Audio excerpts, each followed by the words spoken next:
ভারতের ইন্ধনে বাংলাদেশে যারা উগ্রবাদী হিন্দু আছে তারা এটা নিয়ে উস্কানি দিচ্ছে।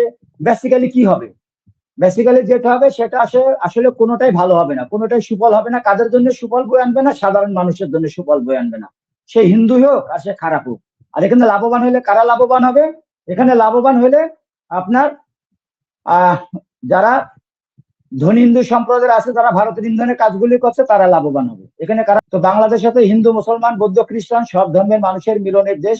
সেইভাবে আমরা এই দেশে বসবাস করছি এবং আমরা সেইভাবে এই দেশে আছে। আমাদের পূজাতে মুসলমান সম্প্রদায়ের মানুষই কিন্তু বেশি আসে।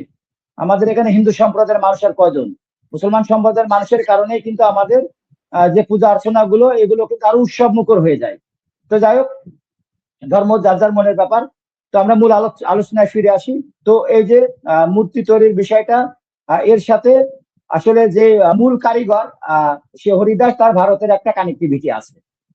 তো আমি মনে করি যে আসলে ঘট দিয়েও কিন্তু পূজা হয়।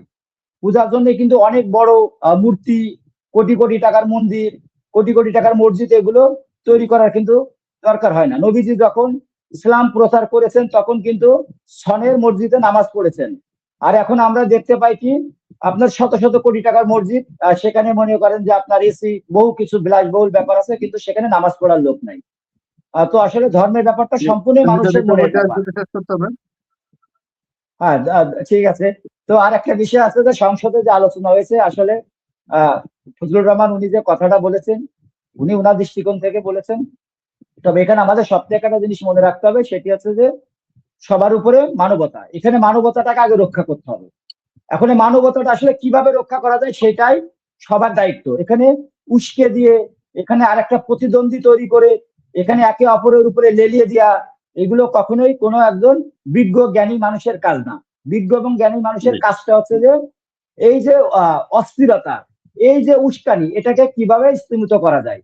প্রয়োজন বোধে হিন্দু সম্প্রদায়ের যারা নেতা আছে, যারা ইসলাম সম্প্রদায়ের নেতা আছে, যারা এর পক্ষে বিপক্ষে আছে, তাদের সবার সাথে বসা উচিত এবং সবার মতামত নেওয়া উচিত। মতামত নেওয়ার পরে তারপরে একটা সমাধান আসা উচিত।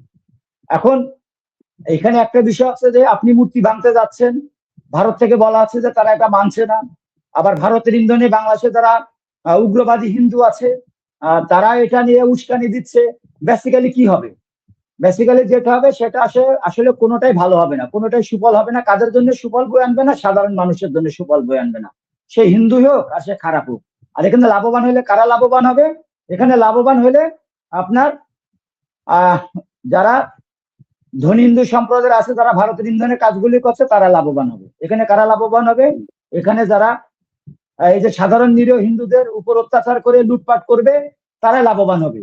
এর বাইরে কিন্তু সাধারণ হিন্দু মুসলমান এরা কিন্তু কেউ লাভবান হবে না। যেটা আমরা ইতিহাস থেকে দেখে আসছি, 1946 বলেন, 1947 বলেন, 1965 সাল বলেন, এখানে যারা ভারতের যারা সংখ্যালঘু মুসলমান সম্প্রদায়ের মানুষ ছিল, তারা অত্যাচারিত হয়েছে, নির্যাতিত হয়েছে, সম্মান হারিয়েছে, সম্পদ হারিয়েছে, লাভবান হয়েছে ওখানকার হিন্দু নেতারা।